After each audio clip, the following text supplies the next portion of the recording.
довести уровень знания тибетского языка, тех, кто будет ходить на эти занятия, до, скажем так, наверное, среднего уровня.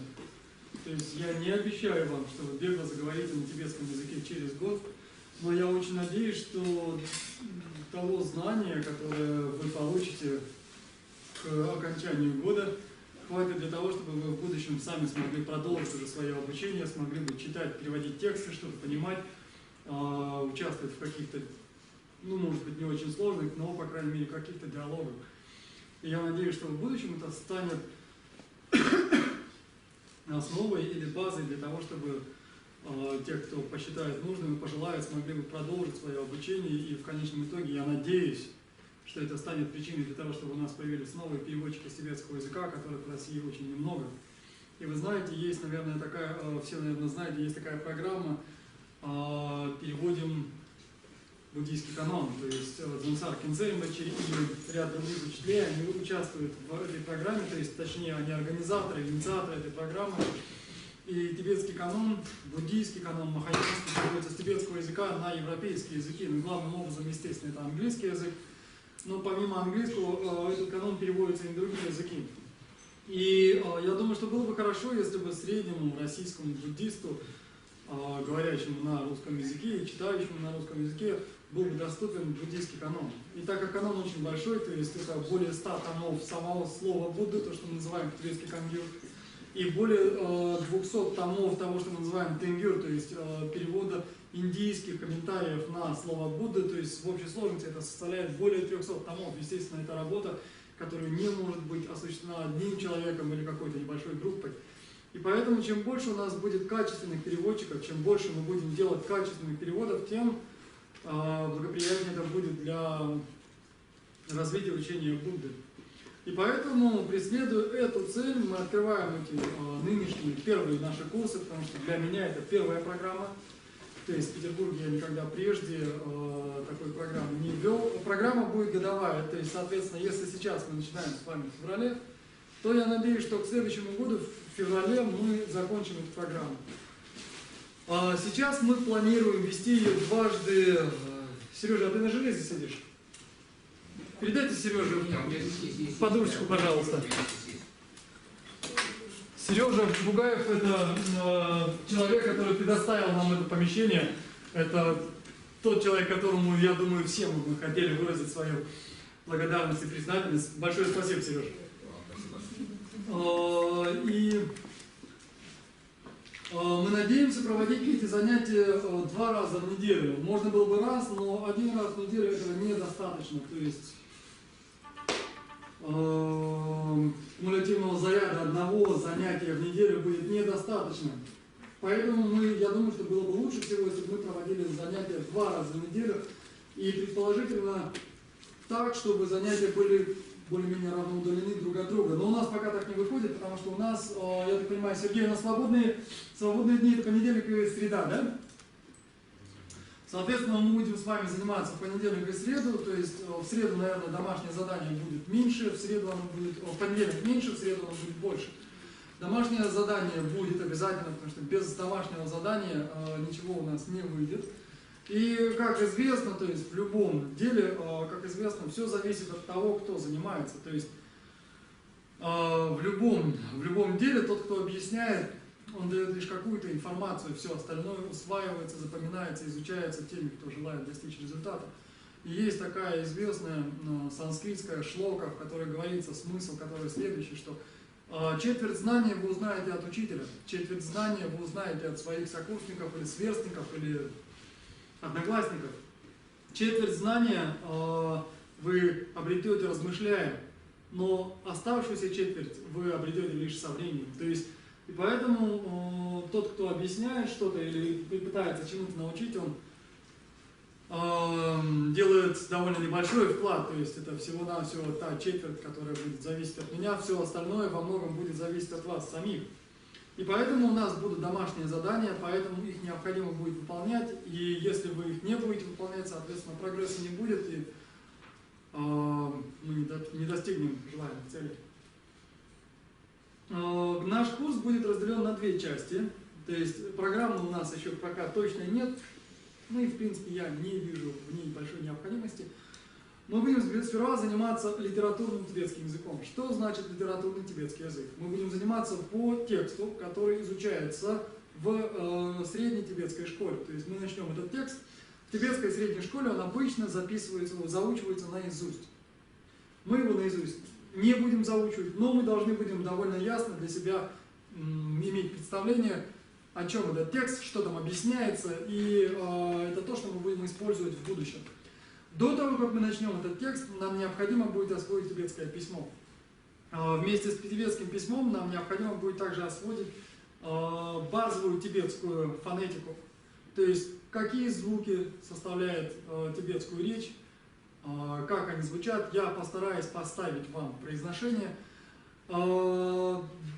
Далее мы постараемся, то есть, помимо того, что я буду делать здесь во время наших с вами встреч, ВКонтакте есть группа, прошу вас, все запишите, она пока закрыта, то есть, в смысле она закрыта, это закрытая группа, вы подаете туда заявку, я ее принимаю, и вы можете пользоваться всеми теми материалами, которые находятся в этой группе. Группа называется «Тибетский язык в Санкт-Петербурге». Находите, подавайте заявки, я буду принимать, там есть материалы, у нас есть фонетические материалы, есть несколько PDF-файлов, в будущем, я думаю, их будет больше. Если у вас есть интересные PDF-файлы, то вы можете их скидывать нам в группу, а в группе я уже буду перекладывать документы. После этого мы будем опираться, я выложу это, то есть файл уже есть, я даже, наверное, скажу, как он называется, чтобы вы сразу могли его скачать.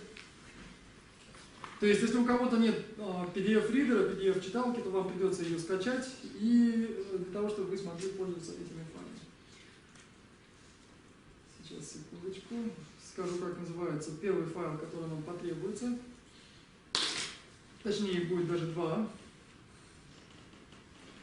Это так называемый владыка леса, то есть, ну, видите, это самый последний файл в этом списке. Там будет русскими на глаза, то есть английскими буквами будет написано английское слово grammar, затем идет владыка леса, то есть это то, что нам необходимо будет скачать. И также нам нужен будет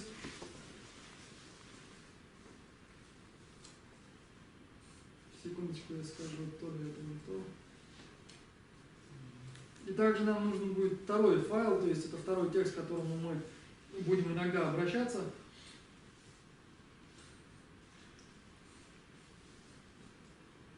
Да. Это Modern Tibetan Language. Первый том. То есть это современный тибетский язык. Книга написана Лобсан Танденом на английском языке. Не очень большой, хороший учебник, которым мы будем заниматься. То есть обязательно необходимо вступить в группу, обязательно необходимо скачать эти файлы. И после этого мы перейдем к следующему учебнику, то есть после литературного тибетского языка, то есть того языка, на котором записаны тибетские буддийские тексты, мы перейдем с вами к разговорному тибетскому языку. Что довольно сильно отличается, как любой разговорный язык, сильно отличается от литературного. И мы будем заниматься по следующему учебнику, по учебнику Торнадо, но он есть у нас здесь, у нас есть аудиофайл, я пока не буду его называть, потому что сейчас его бесполезно качать. Если хотите, можете скачать, почитать, но большой пользы пока на данный момент это не принесет, я думаю. И время от времени, чтобы поддерживать процесс, потому что как всякий бесконтрольный процесс, если не контролировать процесс нашего обучения, я думаю, что он не будет продвигаться достаточно быстро и хорошо вперед, поэтому обязательно все будет на контроле. То есть будут домашние задания, я буду гробить свое свободное время и проверять ваши домашние задания. И хотел бы сразу предупредить, что есть такая тибетская пословица: чай и учитель хороши, если горячие. То есть имеется в виду, что у меня довольно скверный характер, и я боюсь, что это вы почувствуете через какое-то время, но я надеюсь, что это поможет вам освоить тибетский язык. И, в принципе, наверное, вводное на этом заканчивается. Это то, что я хотел сказать, то, чем мы будем заниматься. Я наметил цели, я обозначил сроки. И теперь мы перейдем с вами к тибетскому языку. Еще хочу сказать, что занятия у нас будут длиться одну пару, то есть 1,5 часа. То есть если мы начинаем в 7 часов, то в 8:30, ну максимум в 9 мы будем уже заканчивать. В 9 вы уже все освободитесь. И сегодня мы начнем с тибетского алфавита. То есть это то, без чего нам никак не обойтись. И для этого вам необходимо будет скачать ту самую книгу, о которой я говорил. Это та самая книжка Modern Tibetan Language, то есть современный тибетский язык. И скачав эту книгу, вам надо будет открыть в PDF-файле 8-ю страницу. Когда я говорю 8-ю страницу, я имею в виду 8-ю страницу PDF-файла. Не самого изображения, то есть не того номера, который отмечен на изображении, а PDF-файла. То есть там вы увидите весь алфавит. И затем следующая страница, то есть я уверен, что вы не увидите, но я так вот покажу на всякий случай, будет страничка, где прописано, как необходимо писать тибетские буквы, то есть порядок черт, как мы это делаем, как мы их пишем. И это то, что вам, это вот первое занятие будет на следующий урок, то есть следующая встреча у нас будет с вами в среду в 7 часов, здесь же. До следующего занятия я надеюсь, что вы сможете научиться писать эти буквы. То есть у нас есть гласные и согласные. Я сейчас покажу, что это, как это, но вот они в этой табличке есть. И вам нужно будет заучить ее наизусть. То есть я надеюсь, что 2 дня на 30 знаков это не так много. В какой-то мере вам надо будет это освоить. Даже если вы не запомните все сразу, я надеюсь, в будущем мы постепенно это сможем сделать. И необходимо постараться заучить этот алфавит наизусть, потому что мы будем использовать его очень-очень много раз. Мы будем использовать его для того, чтобы консультироваться с тибетскими словарями. Этот алфавит нам потребуется очень много раз, поэтому лучше его сразу заучить наизусть. Лучше проблему эту решить один раз в самом начале, чем снова и снова сталкиваться с ней в будущем. И теперь мы переходим к алфавиту. Тибетский алфавит, как я уже говорил, состоит из 30 букв. Из этих 30 букв я здесь написал 4. Это 4 первые буквы. И сейчас мы постепенно разберем каждую из них с вами. И затем я буду произносить, и мы будем пытаться произносить произносить с вами, как это приблизительно делают тибетцы Центрального Тибета. Дело в том, что, как и в любом языке, в тибетском языке есть множество диалектов. И в основном различают 2 вида диалектов. Это центрально-тибетские диалекты, которые опять-таки отличаются друг от друга, и есть восточно-тибетские диалекты. Мы будем стремиться к тому, что предположительно называется центральный тибетский диалект, во главенстве с столичным диалектом, хасским. Но я на самом деле, то, на чем говорю, это усредненный центральный тибетский диалект, то есть это то, на чем говорят в поселениях в Тибете, в Индии. Дело в том, что тибетцы, как вы знаете, какая-то их часть во время вторжения китайцев в Тибет в 1959 году ушла в изгнание вместе с его успешным Далай-ламой XIV в Индию. В Индию они поселились в некоторых местах, то есть в тех местах, которые были даны им индийским правительством, и они поселились в этих местах, то есть есть так называемые тибетские поселения в разных уголках Индии. И когда селили тибетцев там, то получалось иногда так, что селили людей из разных регионов. И, соответственно, на чем сейчас говорит большинство тибетцев, современных тибетцев в Индии, это так называемый усредненный тибетский диалект. То есть это определенно не лхасский тибетский диалект. Почему? Потому что в хасском гораздо сильнее тонируют носители языка. То есть тибетский язык это тональный язык. То есть что значит тональный? Тональный язык, то есть, видимо, придется сказать об этом. Тональный язык – это язык, который различает слова по тону. То есть, например, вьетнамский, тайский, китайский языки – это все тональные языки. И, например, если мы произносим одно и то же слово в китайском языке разными тонами, то у нас получаются и разные слова. И вот, например, в тибетском это точно так же. Например, я напишу сейчас слова на тибетском, совершенно неважно, не пишите их сейчас, я пишу скорее для себя, чем для вас. И я покажу, что они отличаются графически, И я покажу, что они отличаются также и фонетически. То есть они пишутся по-разному, они произносятся по-разному. Первое это просто буква ма. Я не знаю, кто-то, наверное, из вас читает уже какие-то буквы по-тибетскому. Это буква ма. Как она правильно произносится? Дело в том, что обычно в тибетском различают два тона. То есть китайские ученые, то есть фонологи, которые занимаются фонетикой и фонологией, они говорят о том, что в тибетском существует... А вот теперь мы скажем об этом. В следующий раз, пожалуйста, выключайте телефоны, нам всем будет удобнее. Существует два тона в тибетском, то есть китайские ученые говорят о том, что существует 4 тона, то есть это ровный, восходящий, нисходящий и нисходящий. То есть они говорят о том, что есть 4 тона. Большинство других ученых говорит о том, что в тибетском 2, высокий и низкий тон. Я придерживаюсь второй точки зрения, то есть я следую за большинством. Есть в тибетском 2 тона. Есть высокий восходящий и есть низкий тон. Вот это ма, без никаких добавочных элементов, произносится низким тоном. Что это значит? Это значит, что наш голос произносится, так сказать, из груди, и он низкий. Это не высокий, устремляющийся вверх, который произносится где-то по ощущениям из горла, а он по ощущениям должен происходить ниже, из груди. То есть это получается, смотрите, ма. Ма. Теперь мы произнесем следующее слово. Это слово обозначает много разных значений, в частности это мать. Есть другое слово.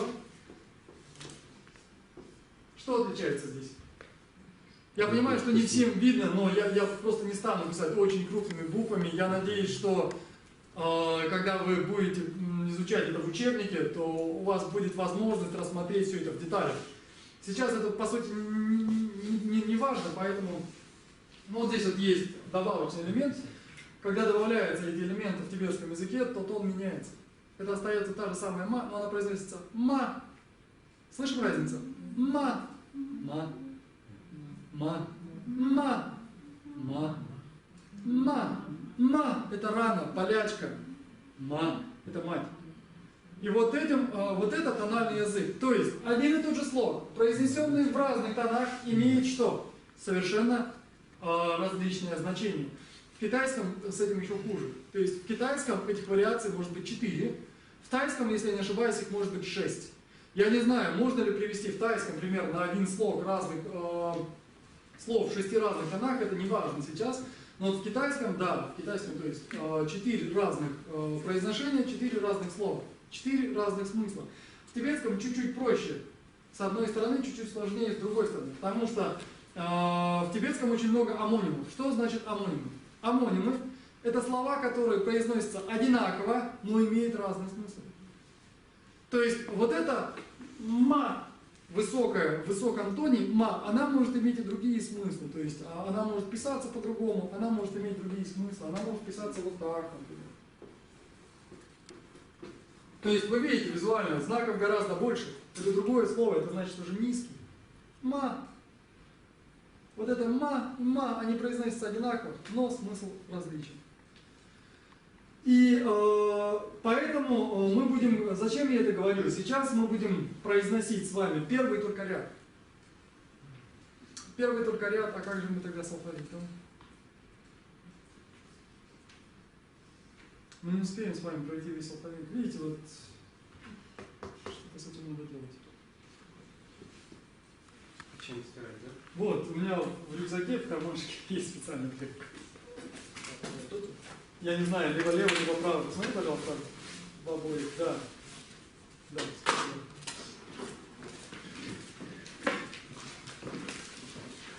Ну давайте сколько успеем. И то, что мы проходим на уроке, мы должны будем повторять дома обязательно. Те, кто не повторяет, будут тянуть группу назад. Мы из-за этого у нас не очень много времени. Курс годовой, встречаемся только 2 раза в неделю, встречи только по одной паре. Это очень мало на самом деле. И поэтому необходимо будет заниматься. Поэтому все то, что мы проходим на паре, обязательно заучивать и проходить дома. Ну и желательно, если есть возможность, читать самим, потому что это всегда хорошо, это всегда приветствуется. Мы начнем с первой тибетской буквы. Дело в том, что необходимо об этом рассказать. То есть, когда появилось тибетское письмо? Все говорят, что большинство ученых говорит, что тибетское письмо появилось где-то приблизительно в 7 веке нашей эры. То есть относительно это довольно старое письмо. То есть, например, когда появилось русское письмо, то есть когда появилась кириллица? 14 Нет, по-моему, раньше.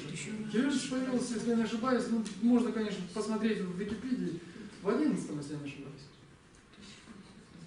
То есть, ну, можно посмотреть, если не ошибаюсь, но в любом случае тибетское письмо появилось раньше, чем кириллица, то есть это довольно старое письмо. Если взять, например, такие скрипты, как такое письмо, как Деванагари, Брахми или, я не знаю, какие-то более старые скрипты, то оно довольно молодое, то есть это 7 век нашей эры, но все же это довольно старое письмо. И оно было создано, ну говорят, что оно было создано таким человеком, которого звали, я напишу, кто увидит, тот увидит.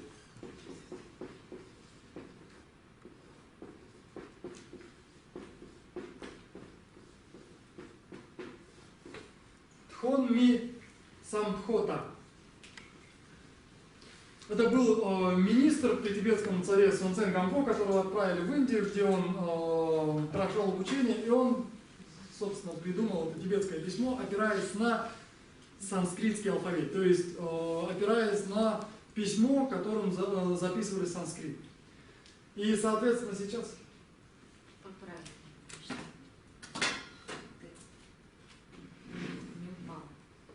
Да, спасибо.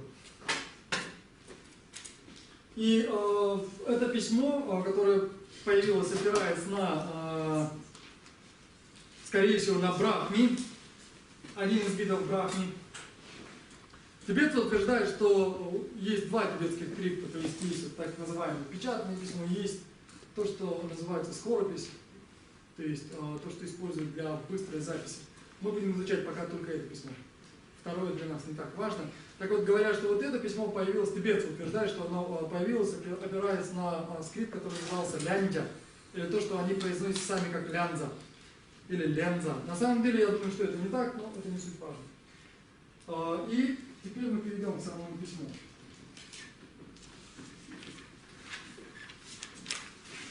Тибетский алфавит, чтобы не упало, действительно, там крайне ножка. Чуть-чуть поближе просто к себе надо. Да нет, все нормально, не беспокойтесь, все хорошо. Надо смотрящего туда. Тибетский алфавит состоит у нас из 4 колонок, и из 4 колонок и 8 рядов.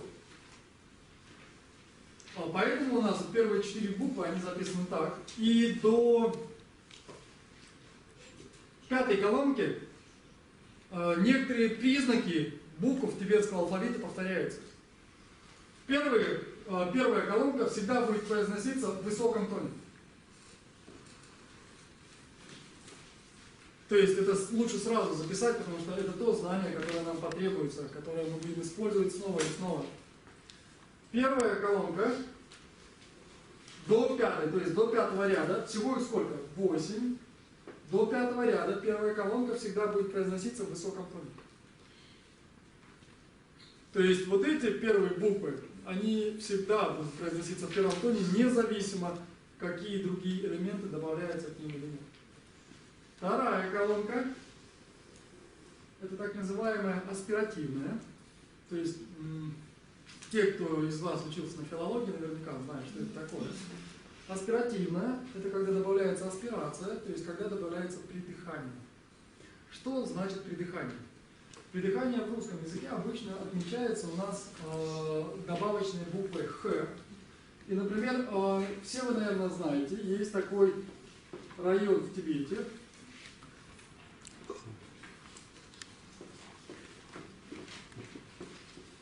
который мы обычно записываем как «хам».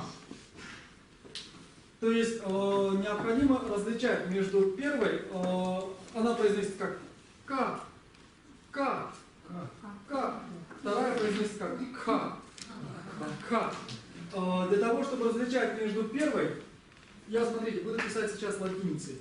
Мы будем эти буквы записывать латиницей, потому что в будущем вы будете, может быть, использовать вайле, то есть это так называемая общепринятая система транскрипции этого письма. Это будет у нас К. Вторая у нас будет после К мы добавляем H, то есть Х. Первая произносится в высоком тоне, вторая будет аспиративная, то есть с придыханием. Что значит придыхание? То есть мы к этой К добавляем придыхание, то есть это будет не К, не КХ, а К. К. Что это значит? То есть выброс воздуха у нас немного сильнее, чем обычно. Очень часто мы этого не замечаем, то есть для русского языка в принципе этот звук не очень привычен. Но это аспиративный звук, то есть он произносится с придыханием. То есть вы можете поставить перед собой ладошку. Это то, что делают обычно все те, кто изучает языки, в которых есть аспиративные. Аспиративные есть во многих языках. Мы представляем ладошку к своему лицу, держим его на таком небольшом расстоянии перед своим лицом и произносим «К». «К». Вы должны почувствовать легкое дыхание над своей ладошкой. Можно использовать в этих целях какой-нибудь небольшой листик. То есть при произношении «К» вы должны почувствовать волнение этого листика или почувствовать дыхание на своей ладошке. То есть, еще раз отмечу, как это произносится. Когда мы произносим что-то с придыханием, органы речи, то есть то, что мы используем в нашей ротовой полости и горле для произношения этого звука, напрягается чуть-чуть больше, и затем происходит раскрытие этих органов речи, и воздух устремляется вовне. То есть «К». Когда мы произносим «К», «К», то есть мы упираем язык и «К». «К». «К». Теперь следующий ряд, который у нас, когда он пишется как в алфавите, без каких-либо дополнительных элементов, произносится как нечто среднее между К и Г, но в низком тоне.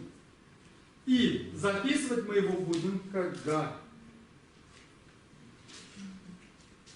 Сейчас это запишите, я сотру, оставлю только Г, но вот это необходимо записать. То есть произносится что-то как среднее между русским К и Г, и в то же время произносится низким тоном.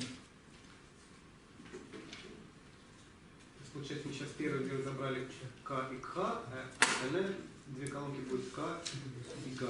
Нет. Мы сейчас разбираем третью колонку. Третья колонка, она будет грудной такой. Да, мы разбираем третью колонку сейчас. Если вам что-то непонятно, лучше сразу спрашивайте. Это очень важно, чтобы сразу устранить все сомнения, чтобы была ясность понимания. Бем, можете это произнести? Сейчас я дожду, чтобы все записали. И затем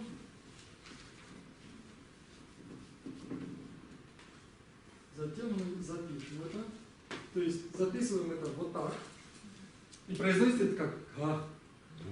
«Га». «Га». Какова разница? «Га». «Га». То есть, слушай, «га». То есть это не «га» русская. «Га», она точно, звонкая, очень хорошо понятна. Это как, почти что как «к», но произнесенная низким тоном. Получается «ка». «Ка». Дальше у нас идут так называемые назализированные. То есть назализированные, накоренное с ручкой нос. То есть назализация — это когда звук произносится с некоторым звучанием в носу. То есть когда мы произносим какой-то, например, вот это у нас «нга». Она записывается вот таким вот образом. «Нга». Но мы не будем ее произносить, как мы сейчас записали. Это не русская «нга». Потому что в русском «нга» присутствует «нег». А это назальный звук, который произносится как «ма». Мы с этим поработаем. Мы сейчас со всеми этими буквами поработаем, со всеми этими звуками, потому что они, качество этих звуков очень, то есть качество этих звуков будет встречаться нам все время. И вот это для некоторых людей прям какой-то непреодолимый барьер. То есть я встречал людей, которые занимаются тибетским языком десятилетия. которые занимаются тибетским языком и довольно хорошо им владеют. Но когда ты слышишь, как человек говорит, ты сразу можешь сказать, что он, во-первых, не тибетец, во-вторых, ты можешь узнать, где он учил тибетский язык. То есть была ли это Монголия, Россия или Бурятия. Если вы слышите тибетского человека, который говорит на тибетском, и он четко произносит «нга», с закрытыми глазами можно сказать, что это наш соотечественник. Здравствуйте, здравствуйте. Так вот, это произносится «ма». Попробуйте все для себя услышать, как я сейчас говорю, послушайте, как я это говорю, и затем произнесите вместе со мной. И это у нас в каком тоне? В низком тоне. То есть, что будет объединять вот эти две последние буквы? Низкий тон. То есть она может произноситься в высоком тоне и в низком тоне.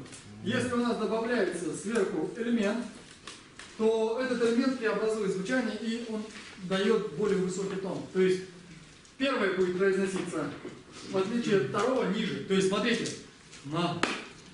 Это тибетское местоимение первого лица единственного числа. Что это значит? Я. Я. «На». «На». На. «На». На. «На». На. «На». На. «На». На. «Ма». Ма. «Ма». Ма. «Га». Га. «Га». Га. Чувствуете разницу? Это то, что необходимо усвоить. Если мы это не усвоим, вы будете читать неправильно, вы можете такого начитать. И далее. Поработаем сейчас с этим. Как произносится «на». Я расскажу вам несколько смешных казусов. Они совершенно офф-топ, так сказать, но это то, что случается. В Монголии есть своя монгольская школа произнесения тибетского языка. И некоторые из этих звуков они произносят по-другому. Например, «на» будет произнесено как «а». «А». «А». Назализация есть, но что у нас произошло? На первое место у нас вышла гласная. И получается «а». «А». Все вы знаете Агвана Даджиева? Каким образом Агван Даджиев стал Агваном Даджиевым? Потому что у него в первом слоге тибетская «ма». И из этого тибетского имени Малам он стал Агван. То есть, видите, это еще одна школа произношения тибетского языка. И тибетское имя Малам произносится по-бурятски во многих других языках, во многих других традициях произношения тибетского языка, как Агван. Есть другой способ произносить. Когда это «ма» превращается в простую «на». И вместо «малам» у нас очень часто говорят «навам». Потому что произнести «малам» очень трудно. И люди идут двумя путями. Они либо говорят «наван», либо говорят «нгаванга». А на самом деле это «малам». Вот поэтому мы учим тибетский язык здесь. Поэтому мы будем учить тибетское произношение, чтобы в будущем вы могли говорить правильно. И таким образом это произносится как низко и как «ма». «Ма». На что это похоже? Я дам ориентир, потому что я не могу сейчас услышать всех вас. На самом деле было бы хорошо, если бы, я, наверное, сделаю так. Мы будем произносить этот слог каждый. Это похоже на то, как кричит утка. Вот это вот то, что у нас в принципе должно происходить. То есть у нас струя воздуха направляется в нос. И часть воздуха выходит у нас через нос. То есть мы говорим «ма». Теперь еще надо помнить, что это у нас низкий тон. Это у нас «ма».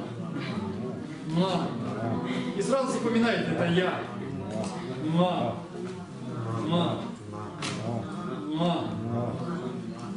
То есть должно быть ощущение в груди. То есть, смотрите.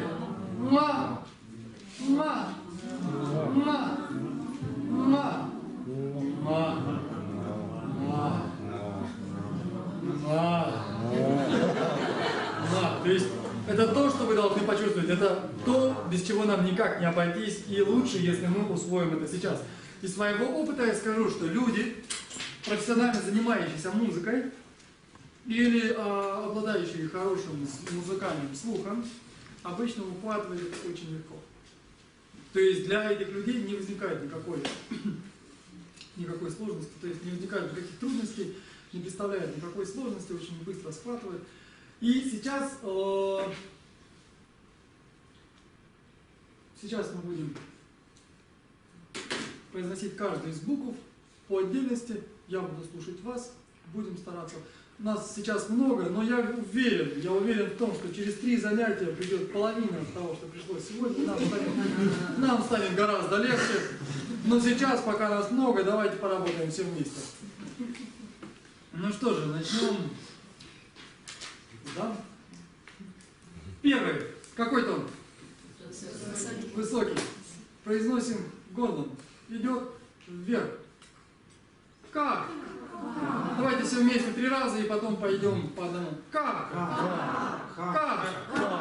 Как? Без придыхания. Просто как? Как? Смотрите. Как? Я выложу специально на страничке, на стеночке. Дело в том, что я не тибетец. Насколько бы я не владел языком, как бы я не хотел произносить чисто, всегда хорошо, если у вас есть носитель, который служит эталоном, с которым можно свериться. Я выложу на страничке несколько аудиозаписей, которые надо будет послушать, сориентироваться и произносить, как произносится там. То есть это будет аудиозаписи тибетского алфавита. Но пока слушаем меня и повторяем, как это делаю я. Далее вы можете свериться с этими аудиозаписями. Если вам покажется, что на аудиозаписи произносят по-другому, следуйте аудиозаписям. И не надо меня спрашивать, почему мое произношение отличается от того, что там. Потому что здесь может быть 2 варианта. Либо вам кажется, что там что-то отличается, либо это в самом деле отличается, и тогда это просто неисправимо. И это уже так, как есть, и надо просто оставить это как есть. Не будем учить меня тибетскому языку, потому что старую собаку не научишь новому боксу. Ка.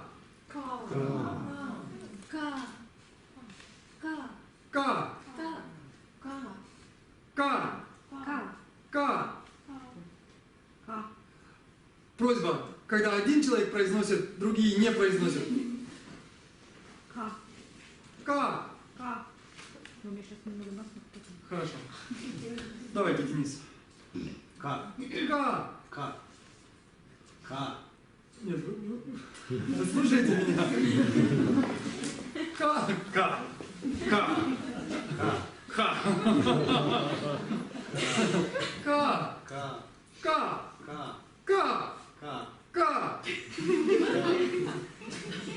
Я вижу, в рукой хорошо повторяется. Ка.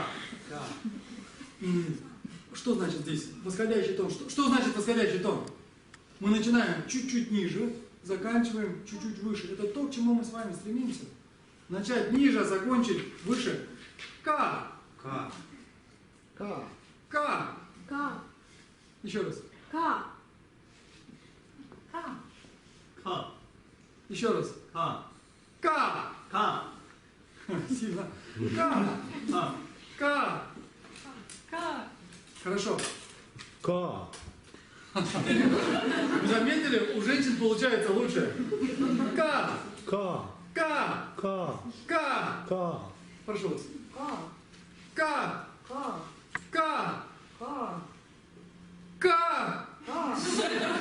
Хорошо. Вот это вот все выложат в интернете. Представляете, что у нас с вами будут думать? Не показывайте своим детям. Вот это совсем не то. Я такого не говорил.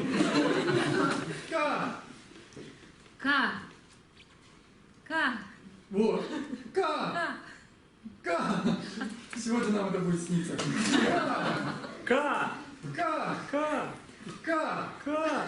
Вы поздравили. Вообще надо произносить. произносить в удобной для себя тональности. Не надо настраиваться. Можно сказать ка, Ка. ка, Ка. ка, Ка. ка, ка, Ка. ой. Ка. Давайте. Ка. Ка. Ка. Смотрите, что значит высокие, то поднимаетесь. Это значит начинаем здесь, заканчиваем вот здесь. Что у вас получается? Начинаем здесь, заканчиваем там же. Ка. Ка. Ка. Ка. Ка. Ка. Отлично, вот я вопрос получился. Надо послушать и потренироваться. Я выложу специальные записи, сегодня выступайте. Ка. Ка. Ка. Ка. Ка. Ка. Ка. Ка. Ка. Это алфавит, понимаете, это первый звук, он несложный. Он практически есть тебе, скажем, в русском языке. Должно быть все у всех хорошо. Ка. Ка. Ка. Ка. Надо потренироваться. Ка. Ка. Ка. Ка. Ка. Ка. Ка. Ка. Ка. Ка. Ка. Ка. Ка. Ка. Надо потренироваться. Разные, видите? Ка. Ка. Ка. Ка. Задним рядам не повезло. Задним рядам не повезло, потому что мы не будем над вами смеяться, мы перейдем сразу к другой букве. Дальше у нас аспиративное, придыхательное, то есть мы придыхаем. Это значит, что мы не произносим ха, а мы произносим ха. Ха. Соответственно, ха, запоминаем, это рот. Первое, она не имеет отдельно большого значения, но мы запишем ее как колонна. Первая буква, если бы к ней добавили еще второй слог ва, кава, это была бы колонна. Второе к, придыхательное к, имеет значение как рот,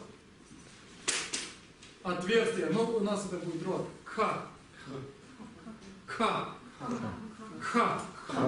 Слышите все придыхание? К. Первое у нас было К. К. К. К. Мы остановились, наверное, начнем с вас. К. Я же просил. Вы помните, я просил? Мы же взрослые, теоретически вменяемые люди. Когда человек произносит, и я слушаю, давайте не будем произносить, потому что не слышно, вы заглушаете. К. Ка. К. Ка. Хорошо.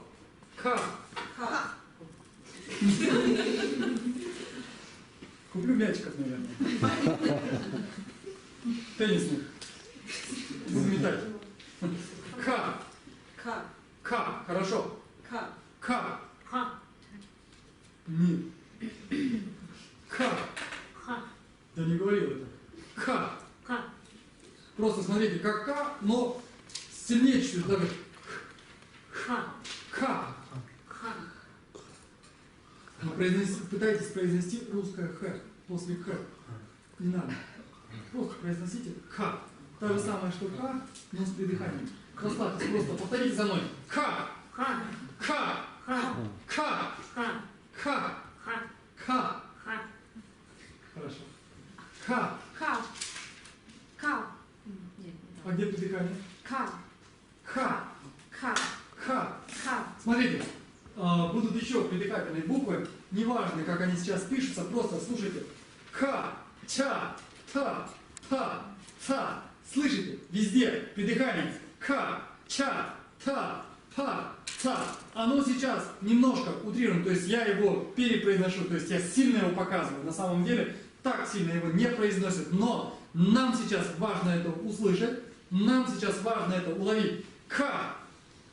Ка. К. Ка. Так, да. К. К. К. Вот, хорошо. К. К. Без этого. К. Вот без этого.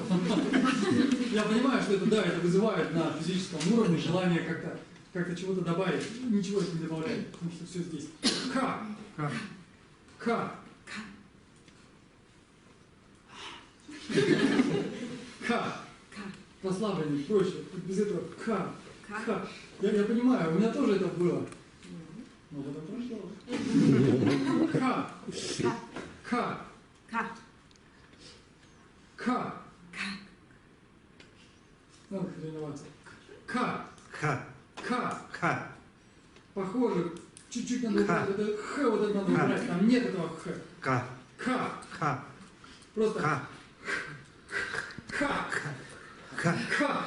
К. Ха. К. Ха. Ка. Хорошо, еще раз. Ка. Хорошо, еще раз. Ка. Еще раз. Ка. Еще раз. Ка. Хорошо, еще раз. Ка. Отлично. Дальше. Вот вы смеетесь, а мне не слышно. Давайте. Ка. К. Ка. Хорошо. Ха. Хорошо. Ха. К. Ха. Еще раз. Ха. К. Первый это ка, второй ха. Нет, второй это К. Ка. Третий это Г. А. Прошу вас. Ка. К. Ка. К. Ка. У вас зажато немножко. К. Ка. Ка. К. Еще раз. К. Давайте еще раз. К. Ка. Хорошо. Прошу вас. Ка. К. Хорошо. Еще раз. Отлично. Ка. Хорошо. Ха. К. А. К. Ха. Еще раз. Ха. Еще раз. Ха. Хорошо. Ка. К. Ка. Хорошо. Еще раз. Ка. К. Ка. К. Не вот так вот. Не. К. К. Ка. К. Ка. К. Прошу вас. Ха. К. Еще раз. Ха. Ха. К. Ну. К. Ха. К. Ха. Хорошо. Ха. К. Ха. Сильнее. Ха. Выдох больше должен быть. Ха. Выдох должен быть сильнее. Не с напряжением, а просто вы сильнее выдыхаете. К. Ха. Ха. Ха. Запись будет, надо потренироваться. Прошу вас. Ха. К. Ха. Отлично. Прошу вас. Да, вы. Ха. К. Ха. К. Ха. Отлично. Ха. Отлично. Еще раз. Ха. Отлично. Еще раз. К. К. У вас получается немножко как бы это разливается. Должно быть это один звук с придыханием. Просто он чуть-чуть сильнее будет. Ха. Ха. Хорошо. Ха. Ха. Ха. С придыханием чуть-чуть сильнее должно быть. Ха. Ха. Еще раз. Ха. У вас почти что ха там в конце. Ха. Ха. Вот, да, еще раз. Ха. Ха. Ха. Ха. Ха. Ха. Ха. Рядом, но не совсем. Ха. Ха. Ха. Не ха. Ха. Ага. Ха. Ха. Ха. Ха. Нет. Ха. Посередине между тем и тем. Ха. Ха. Чуть-чуть. Ха. Ха. Нет, не ха. Ха. Ха. Чуть-чуть надо тренироваться. Ха. Ха. Ха. Ха. Похоже еще и Ха. ха. Произносили уже? Хорошо. Теперь перейдем. Вот это простая. Я не буду ее сейчас. У нас просто в самом деле очень много, а времени у нас не очень много. Поэтому просто попытайтесь со мной сейчас произнести, запомнить, как это произносится. И я попытаюсь использовать свои гипнотические способности, чтобы это отложилось у вас на подкорке и приснилось сегодня вам вечером. Это низкое, значит откуда? Из груди. И это у нас практически га. Практически. Но не такая звонкая. То есть что значит звонкая? Помните, в русском языке есть пары. Глухих и звонких. И если га звонкая, то какая у нас будет глухая? Ка будет, да. КГ. То есть га не такая звонкая, не такая прям га в полный рост. А ближе к получается ка. Ка.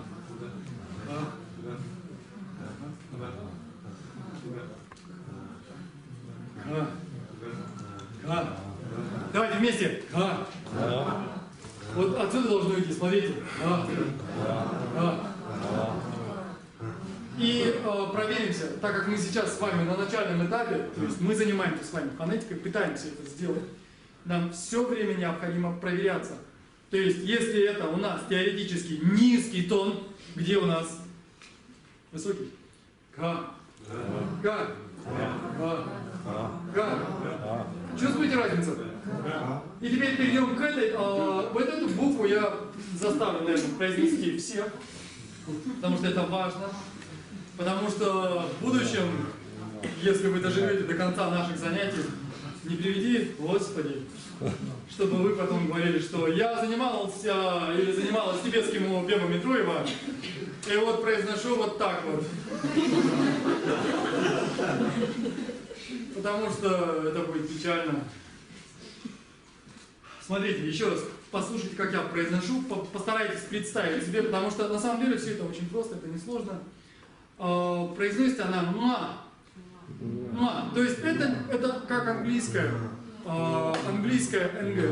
То есть вы помните, в английском есть много слов, которые оканчиваются на «нг», но на самом деле там не произносится «нг». То есть, как многие в России у нас делают, они говорят «speaking», «г» слышится прямо в конце. То есть «speaking», я не знаю, там «going». Нет, в Индии тоже так они говорят похоже, когда они говорят на английском, у них получается что-то очень похожее, типа «Are you going? Are talking?» Нет, это не то, как должно произноситься. Должно произноситься как «ма». Что происходит? «Ма». У нас, сейчас я буду рисовать. Не смейте смеяться. Это у нас язык. Это у нас задняя часть языка. Она упирается у нас вот туда, назад. Делается запор. И когда мы произносим, это разбегается, получается «ма». И какая-то часть воздуха у нас отправляется в нос. «Ма». То есть не «нга». Что такое «нга»? Что произносится, когда мы произносим «нга»? Какой начальный звук? «не». «Не» у нас зубной. Что значит зубной? Конец языка упирается в зубы. «Нга». Нет. «Ма». Спинка языка упирается у нас в заднюю часть нашего горла. «Ма». «Ма». «Ма». Низкий тон. «Ма». Высокий тон. «Ма». «Ма». «Ма». «Ма». «Ма». «Ма». «Ма». «Ма». «Навам». «Навам». Не «агвам». Не «навам». Потому что вы можете посмотреть, люди, которые не различают этого звука, потому что в русском его нет. Очень часто записывают имя, например, был такой работник тибетского правительства в Москве, представитель его святейшества Далай-ламы в России и в Монголии, его имя как раз таки Навам. И из-за того, что очень трудно произнести, люди произносили его имя как Навам. Понятно, но неправильно. Понятно, но неправильно. И поэтому мы сейчас начнем теперь с мужчин, потому что у нас нет сегрегации по гендерному признаку. Поэтому мы начнем с Дениса. Денис, прошу. Нет. Нет, одну букву. Не одну букву, один звук. На. На. На. Хорошо. На. Прошу. На. Наверное, чуть-чуть рот можно чуть-чуть больше. На. На самом деле в Центральной Азии прослеживается во многих местах, а Тибет с точки зрения российской науки относится к Центральной Азии, артикуляция обычно не сильно выражена. То есть вы можете посмотреть, как произносят, например, те же англичане, как они произносят, как у них движется мышцы рта, насколько у них открывается рот, когда они произносят, и посмотреть, как это произносят другие народы Центральной Азии, вы убедитесь в том, что большинство произносит артикуляцию не сильную, то есть рот сильно не открывается и так далее. То есть, и здесь, но вот в этом звуке не надо бояться сильно открыть рот. На. На. На. На. Нет. Вот у вас получается не совсем так. Не надо упирать кончик языка куда-либо. Спинка языка, задняя часть языка упирается в, я не знаю, что там у нас, в небо, вверх. На. Неправильно. На. Я выложу записи, надо будет чуть-чуть потренироваться. Не совсем то. На. На. Лучше уже. На. Напрягли, вот, смотрите, язык уперся. На. На. На. На. На. Не на. Нга. Нга. Нет здесь у нас упора в языка, в зубы. На. На. На. Самая большая проблема, когда люди изучают фонетику, они представляют сперва себе что-то и потом произносят так, как представляют. Нет, надо произносить, как я произношу. И представляешь, что я представляю. На! На! Хорошо, дома поработайте. На! На! Не на! На! На! Сильнее! На! На! На! Хорошо, чуть-чуть, не пускайте специально нос через воздух через нос. На, вот так делать не надо. На. Хорошо, дальше. На. Громче. На. Не на, не га. На. Шире рот открыть. На. Нет. Спинка языка упирается. Она упирается. На. Ну, рот надо чуть шире открывать, надо потренироваться. На. Хорошо. На. Хорошо. На. Нет. На. Нет. На. Нет. На.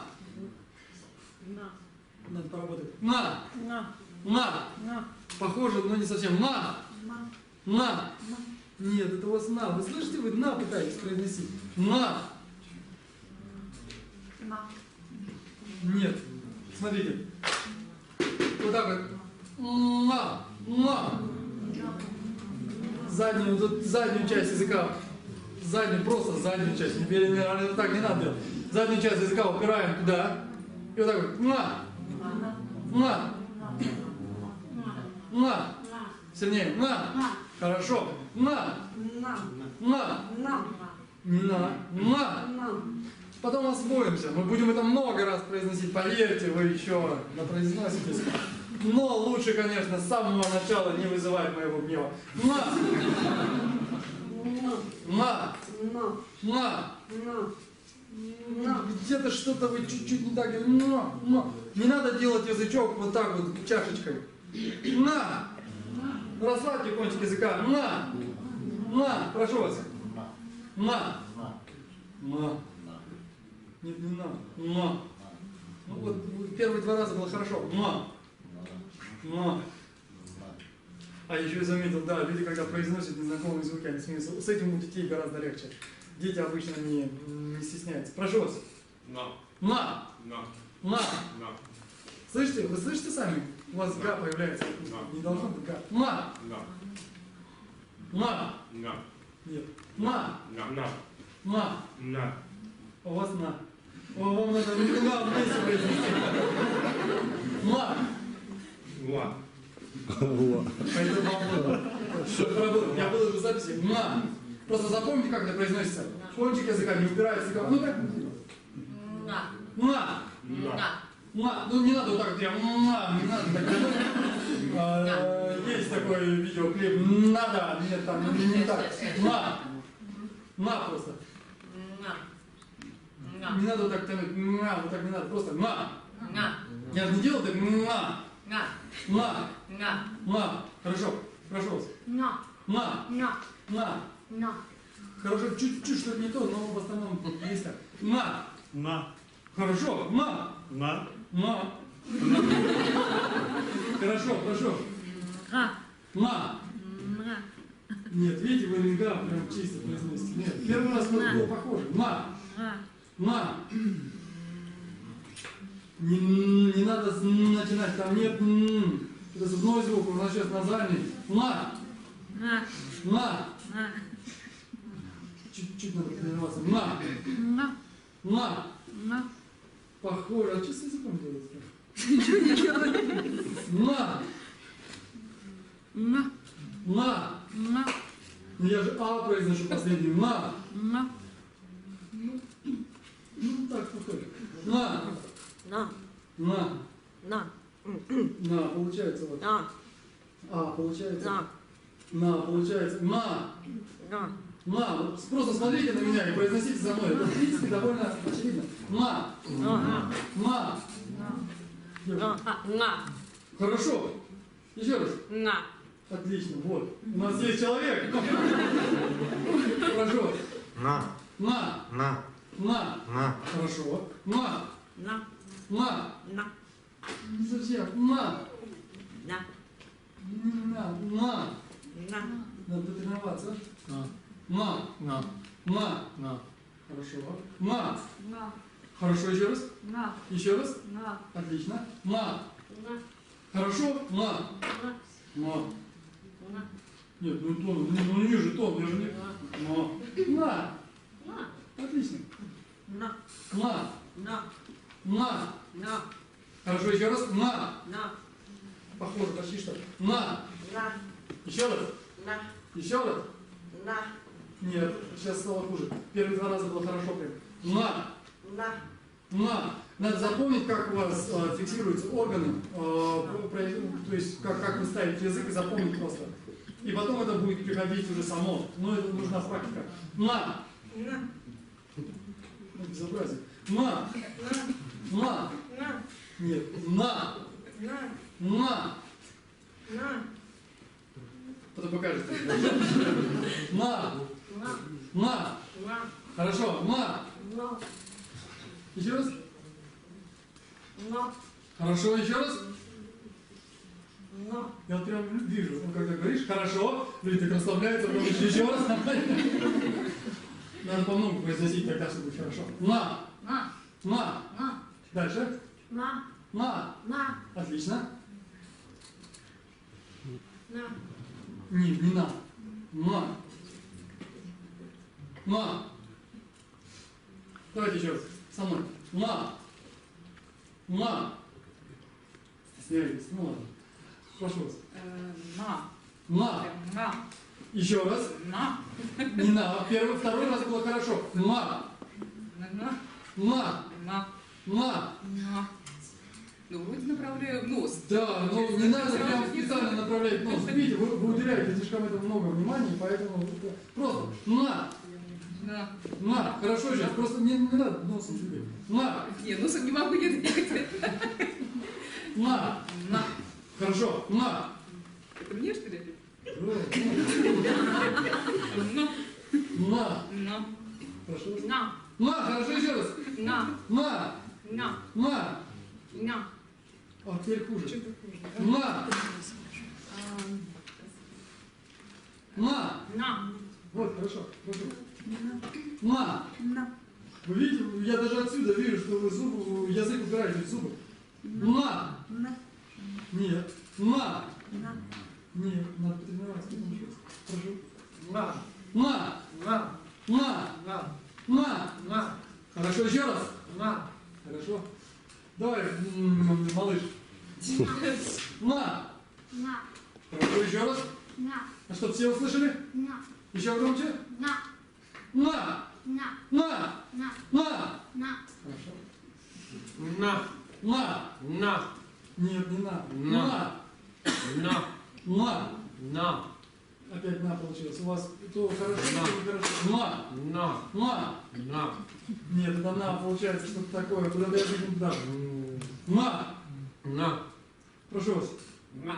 На. На. На. На. Хорошо. На. На. Еще раз. На.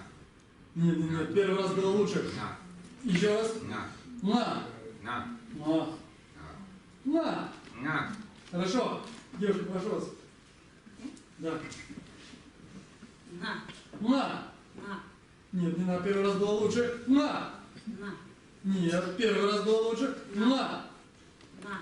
За мной. Повторяйте за мной. На. На. На. На. Нет, у вас на почему-то выходит. На. На. Ну что ж, на сегодня все. Спасибо большое. У нас, так как мы буддийская секта, у нас с вами будет в завершении, мы будем читать молитву. Естественно, кто хочет, может не читать, кто хочет, может читать с нами. Да, можно нам тексты, пожалуйста. Я думаю, на всех не хватит, но давайте читать парами хотя бы, как-то так. У кого есть возможность, сделайте копии для себя на следующий раз. И желательно вот эти вот вещи заучить наизусть. Мы теоретически накапливаем какую-то добродетель здесь, что совершенно сомнительно, но мы будем делать посвящение заслуг.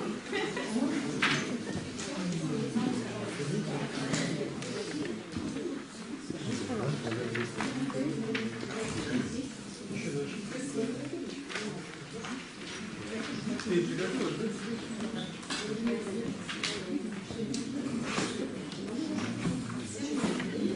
И что там у нас? С чего начинается?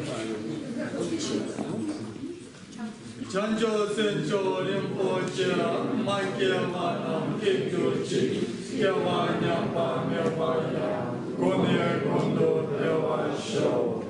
Прочтите на русском, пожалуйста.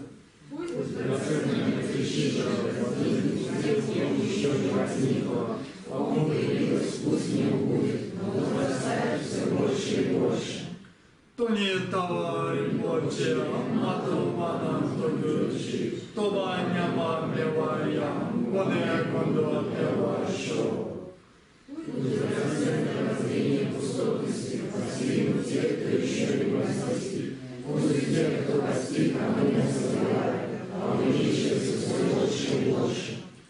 Kane rave kurve shinkansu, pendan deva manu juye, chene zirwan tenzen yatsui, shabe site pradu tenjushi. Земля, окруженная тебя свежим горбом, ты источник всего счастья и блага, всемогущий, чем летит земли высот, невершимый прибудешь, формальность составит. Спасибо.